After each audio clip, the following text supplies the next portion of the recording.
Hello and welcome to the Minutes to Win It podcast. I'm Big Italy 42. He is Jason Gilbo at JGilbo11. Talking about tonight's Monday slate and a lot of low totals tonight on this slate. One game at 200, one over 200, all the other ones in the 190s. I'm surprised that a couple of them are this low, but either way, not one of those games where there's the one game everyone says, oh, Golden State, LA, play these guys. No huge totals really. So it's going to be kind of an interesting night. Not a lot of players that really stand out, but we're going to go position by position here with some guys, starting at point guard, where Russell Westbrook, obviously his situation depends on Kevin Durant, who they say is questionable for today. I've always tended to think, well, since the first two times they screwed up with Kevin Durant, brought him back too early, is he should sit out the one extra game. So the game where he's officially questionable, which seems like tonight, is the one where they say, okay, we'll take it easy, let him sit one more game, and then you bring him back. So I'm personally on the side where I think he sits. Obviously, I don't know anything that anyone else doesn't know. That's just my personal thought on it. And it's not an ideal matchup anyway against Utah. You tend to think that Russell Westbrook can carry the load and at least, put this team in position to win here tonight without Durant. Maybe let Durant play the next game. But, if you're paying up, obviously it's Russell Westbrook. But if Durant comes back, then, Westbrook's going to be GPP only for me. Yeah, and you're probably looking, I think Wednesday's more the ideal date for Durant to come back, which is nice because I'm sick of this Westbrook-only slate. Yep. It's just, it's a grind. It's the Coors Field. Like you were saying to me the other day, you're like, it's the Coors Field of the NBA. Like, it is. It's Westbrook or bust. Digging deep for value, going guys you don't want to go just to get Westbrook in your lineup. Yeah, it's a grind. Yeah, it is. It's always a tough decision, but it's a decision that I just choose not to make. I just go ahead. If Durant's out, I just play Westbrook and just in cash and just move on, because better that than have to worry about him scoring 9 fantasy points in a span of about 30 seconds like he does at times. Aside from him, obviously looking at some other point guards, you got Mo Williams is doubtful. Matthew Dellavedova dealing with an ankle injury as well, but they said he's expected to play. So the situation there becomes, we see Jared Cunningham was warming up with the starters today. He might get the start at point guard today. And 17 and 20 minutes his last 2 games. You imagine that he's probably going to see lower 20s, I would imagine, 22 to 25 minutes probably. But if he really does get the start at point guard, not only does that hurt Dellavedova's value if he starts at the 2, but it makes Cunningham a viable punt option at shooting guard for minimum salary on FanDuel especially. Yeah, I think just because he's like 3K on DK here as well. Just looking at shooting guards tonight, we were talking. We're not too excited about anyone. I think that's just an area where you punt and move on and go target some higher options everywhere else. Yeah, and a couple other point guards here, Rajon Rondo and Darren Collison. We saw these guys both right around 30 minutes before, but the way that Rondo's been playing recently, he's soaking up most of the minutes, and rightfully so.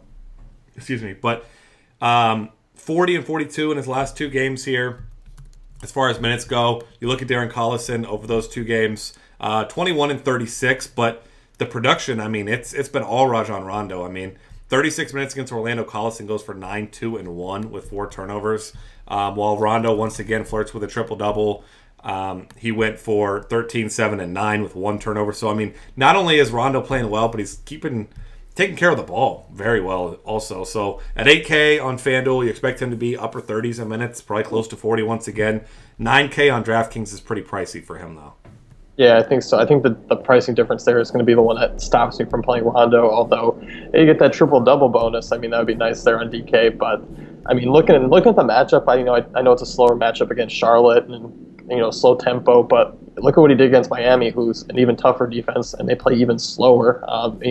He just missed a triple-double. He just needed 1 rebound. So I like Rondo in tournaments tonight for sure. Yeah, absolutely. And then one other guy that you and I were talking about, Elfrid Payton, a guy who we know he's going to play big minutes, 37, 38, 41, 38 last 4 games. Had the big game against Minnesota, 24, 7, and 6 with just 1 turnover. It depends with him. He's going to get his peripheral numbers no matter what because he always plays a ton of minutes. But if his shot's falling, then this is a spot where we could see Elfrid Payton have a big game. And FanDuel, you don't love his price very much, but it's a nice price on DraftKings. And now, depending on who he's matched up with, maybe we see Dellavedova, maybe it's Jared Cunningham. Either way, it's not that bad of a matchup. Probably better for him if it is Cunningham because Dellavedova, not a great defender, but he's a pesky defender. So he's the guy that I like to throw in tournaments tonight too. Yeah, I'm with you there. I think Peyton at his price on DK is pretty solid for tournaments. And we're kind of trying to figure out who's going to be that Orlando guy who goes off tonight. And we're looking, it's probably going to be Peyton. Yeah, I mean, it's a good spot. And then, of course, other guys you're considering. You look at Brandon Knight, of course. He's had a nice floor, monster stealing recently as well. So not a bad matchup against the Spurs. Shooting guard options here. There's not a lot. I mean, not many guys you feel good about. Of course, if you're paying up, you're looking at a guy like Eric Bledsoe, who's just been the model of consistency. Between 28 and 39 minutes each of his last 8 games, at least 21 real points in every single game. So he's a guy that's giving you a really nice high floor. So you know if you can pay up for him, you're going to get him. But you got Westbrook on this slate. We got DeMarcus Cousins as well. I'm not sure that shooting guard's the spot where I want to pay up tonight. I think I'm looking more at some cheaper guys like Rodney Hood, who's playing 37, 35, 36 last 3 games. Not a huge upside guy, but a guy that's got a floor around 20 fantasy points for under 5K. I think he makes a lot of sense for a good cash game play tonight. Yeah, I'm with you there. Hood, solid guy. J.R. Smith's been logging big minutes, been averaging about 25 fantasy points as well. If you're playing on DK, Andrew Wiggins, nice tournament move there just because he's playing Philly. Got upside there as long as he's shooting the ball. Not a big peripheral guy, but if that shot's falling, he definitely has upside. Yeah, and then other guys we already kind of mentioned Cunningham. Other options for shooting guard, Jeremy Lamb's the guy that's been playing pretty well recently. He's under 5K. Saw some lower minutes in a couple games there, 21 and 23 against Brooklyn, New York, 30 last game against Philly. Probably slot him in somewhere in between, probably 25, 26 minutes. He's an okay filler. It seems to me that this will be a night where I'm going with these mid-range guys, or cheap guys actually, not even mid-range, right around the 5K guys in cash games, because I just struggle to pay up for these other guys. I mean, you got Dwayne Wade, seeing mid-30s minutes, back-to-back really good games. I think I'd rather, if I'm going to pay up, I'd probably rather have Wade than Bledsoe. I'd rather just save the $1,000 or so in salary and get him instead of Bledsoe. Well, let's hope he took his Advil before the game and can manage to get out there and play 30-plus minutes. Yeah. Oh, and we should mention Luol Deng game time decision, so not a lot of production to make up for, but if he sits, you give Wade a little bit of a bump, maybe a couple extra minutes there also. Small forward here. Looks like another good spot to go in the middle range. You got Rudy Gay here, who is listed as probable after missing the last game. He's been consistently pretty good, but not paying off the salary really this year. Not a guy that I'm really looking at much. Kawhi Leonard gets a nice bump if LaMarcus Aldridge sits. If you're looking to pay for a fantasy floor of 35 points and hope for upside, he's definitely your guy there. But really in the middle range, we got a couple really nice guys. I know you and I are both looking at Gordon Hayward against OKC, even if Durant does play. Marcus Morris soaking up minutes and being productive. A lot of good guys in the mid-range as we've seen recently in small forward. So I'm good with locking in these 5 to 6K guys tonight. Yeah, I'm with you there. I think Gordon Hayward, Marcus Morris, 2 of my favorites. Also, Bob Covington, I think, is a nice tournament play tonight. 4,400 on DK there. So I think it's a pretty small or pretty cheap play if you want to go a little bit lower but still carry some upside. Yeah, and I definitely like him more on DraftKings. 56 on FanDuel, not nearly as enticing of a price for him. If you're looking for really cheap guys, Omri Caspi was a guy that was on radar, but with Rudy Gay likely to play, I mean, he's tournament at best. Still a guy who's had some production when Rudy Gay's played, but really just not a guy that I'm trying to play here. PJ Tucker is an interesting one. He played 40 minutes last game. He's been much more productive than TJ Warren. Recently, we saw them kind of splitting minutes, and Warren was injured. And PJ Tucker, just that guy that you never feel great about playing him, but he's a hustle guy. He fights for rebounds. He gets a decent amount of steals. Just one of those guys that if the rest of your lineup fits, and he's just kind of the glue that makes them all stick together, I don't mind him at around 4K here. Yeah, I'm with you there. And I think if you're looking why he played 40 minutes, I mean, it was just one of those games because TJ Warren still played 21. So, he got his minutes. I think I logged a ton of minutes last season. I think they could be in that trend going forward, too. And, matchup against San Antonio, not great, but if you're going to get 35-plus minutes, I mean, you're going to put up some sort of fantasy points for nearly bare minimum. Yeah, and I mean, if he's playing at the 3, you're going to need a good defender. He's a much better defender than TJ Warren. Yeah. Maybe he sees some extra minutes tonight against Kawhi Leonard. I guess that makes sense. You put your better defender against the Spurs' best player. Yeah. Power forward options. I know you and I both on the Love train here. Kevin Love been great recently. even without playing huge minutes, I mean, last two games, 34 and 31 minutes, went for 22 and 15, 25 and 11. Now he faces off against an Orlando team that they're the exact average middle-of-the-road rebounding team. Their rebound differential is exactly 0, but Kevin Love, an above-average offensive player, an above-average rebounder. The strengths of the Orlando team is certainly not the front court defense. So Kevin Love here, I'm a huge fan of Kevin Love. If I'm paying up tonight at power forward, it's Kevin Love for me all day. Yep, I'm with you there. And I think, talking about Tristan Thompson and kind of in that similar situation, just a cheaper version. Possibly if you want to roster both, I know it's kind of tough doing two power forwards from the same team, but I mean, you look at the minutes they played and the production they had last game, that's very solid. Yeah, I mean, Tristan with a great all-around game last time against Atlanta. 40 minutes, 9-16, 5 assists, a couple blocks. Yeah. He's going to be a popular play tonight in cash games, and rightfully so. I mean, played those 40 minutes. Probably going to see, upper 30s again here in this one. And he's a great rebounder, and it's not a guy that you expect to score a whole lot. But, I mean, you get those rebounds down low against a team like Atlanta, who's not a good rebounding team. But obviously you still got to worry about guys like Al Horford and Paul Millsap, who are kind of crafty defensively at least. But now you get Nikola Vucevic and company, and none of those guys are really very good defenders down low. So Tristan Thompson going to be one of the more popular value plays at any position, I would imagine. Yeah, and who knows? Maybe LeBron subs himself out again, doesn't want to play, and he gets an extra couple offensive looks. LeBron does what he wants to do. Like we all know that. TV, by now. IT myself. Yeah, exactly. Watch this. I'm going home. Kristaps Porzingis, another guy we have to consider. I mean, he has had a couple monster games recently.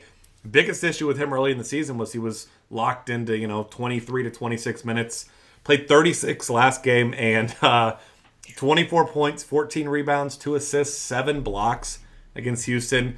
I mean, this kid has been absolutely unbelievable. Now facing off against Miami tonight. And his price is starting to creep up there, but with a guy that's shown almost 60-point upside a couple of times already, it's rightfully so. I mean, his price should be jumping up. It's not an ideal matchup. He's going to play a lot against Chris Bosh tonight, but, I mean, the Knicks are quickly realizing that he's their best weapon, not Carmelo Anthony, and that he's a really tough cover for anybody down low. I mean, the guy can kind of do it all, and due to the fact that his price is up and his minutes are somewhat inconsistent still, he's kind of a borderline cash game play for me, but I certainly wouldn't fault you if you put him in your cash games.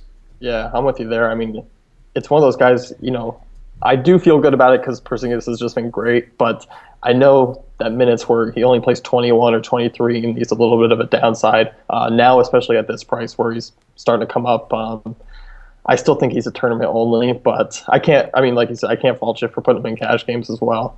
Yeah, and then a couple other guys to talk about here at power forward. As far as cheap guys, Marvin Williams, a guy that I've been loving to play. I mean, he's been a popular value play across the board. Last couple games, 29, 36, 30, 34 minutes. Aside from the New York game where he just really, really struggled, 1 rebound, 2 points. I mean, he's been a guy who's been really consistent aside from that one game. So just keep that game. Just eliminate that from your memory. He's a guy who's had a nice high floor, and he's cheap, and he's facing off against a Sacramento team that's just not good against power forwards, really not very good against small forwards either. So whether he gets to start at the 3 or the 4, he should see 30 to 34 minutes here, and gives you a nice value if you're going to go cheaper at power forward. Yeah, I think he's one of my favorite value power forwards. Him and Tristan Thompson, definitely going to be, one of them are going to be in my lineups tonight for sure. Yeah, and I wouldn't be surprised to see both find their way into a couple of my lineups here either. At center, of course, we've got some big-time upside guys. For me, it's DeMarcus Cousins. It's not even, I won't say it's not close, but the guy has just been absolutely unbelievable recently. I mean, his worst game in his last 10, granted he missed 4 of those 10 games, but his worst game was 24 and 12 against Atlanta. So just imagine the floor this guy gives you. He's had, if we're talking FanDuel, he's had 3 games of 57 or more fantasy points in 3 of his last 4 games. I mean, the guy's got monster upside. Al Jefferson, slow. He's not known as a defender, never has been, never will be. I just don't see a scenario where DeMarcus Cousins doesn't just absolutely dominate this matchup. Yeah, I'm with you there. I mean, I think, looking at Westbrook and the top guys that we want to pay up for, Cousins, I think he just ranks higher just because the matchup is great. His floor is as high as Westbrook's, and he's still $2,000 cheaper. I mean, you got to take that into consideration. I love Cousins tonight, but there's a lot of center options I'm really going to have a fun time watching. A little Greg Monroe revenge game. Towns and Okafor are going to be a nice rookie battle there. So just some fun stuff to watch tonight. Yeah, a lot of fun. I mean, it's going to be a really good one there because I mean that Monroe Drummond you were mentioned. I mean that's going to be fun. Drummond obviously big time upside. I mean Monroe as well. So really, if I'm swerving different ways in tournaments, it's going to be mixing up my centers. And fortunately, DraftKings hooked us all up with DeMarcus Cousins at power forward now, so you can go ahead and just play him at power forward. Not worry about it. Just alternate your centers in your tournament lineups tonight. It's going to be a lot of fun as far as centers go. And you mentioned Okafor Towns. I think I slightly prefer Towns just because he's been has had a little bit more upside. But I mean his minutes, the foul issues have been there a little bit. But I mean Okafor hasn't quite had the floor necessarily in some games. But I mean he's been seeing similar minutes. So take your pick with those. I slightly prefer Towns. I think he's got more upside. But I mean Okafor, it's going to be a fun night as far as centers in the NBA. Yeah, I'm with you on Towns. I think the blocking ability of his gives him, more of an upside and more floor there. So, also Hassan Whiteside, still can't forget about him. I mean, his blocking is just unreal. He had 8 last game again, and 10 2 games before. So the guy's just unreal. Yeah, I mean, 38 fantasy points in 29 minutes last game, 30 and 18 the game before that. So on a point per minute basis, I mean, he's up there with the best really at any position right now. So it's been in a situation where sometimes the Heat have gone small. Sometimes he's not kept his hands to himself and he's being punished by Spoelstra there. So either way, I mean, tons of upside at center position tonight. I think you lock in your guys that you like as values at other position, and that's where you definitely mix it up because there's just too many options at center for me to lock in one other than DeMarcus Cousins tonight. Yeah, I'm with you there. All right, that'll wrap things up. Find us on Twitter at DF Cafe. Subscribe to our YouTube channel. Check out the rest of our content at dailyfantasycafe.com.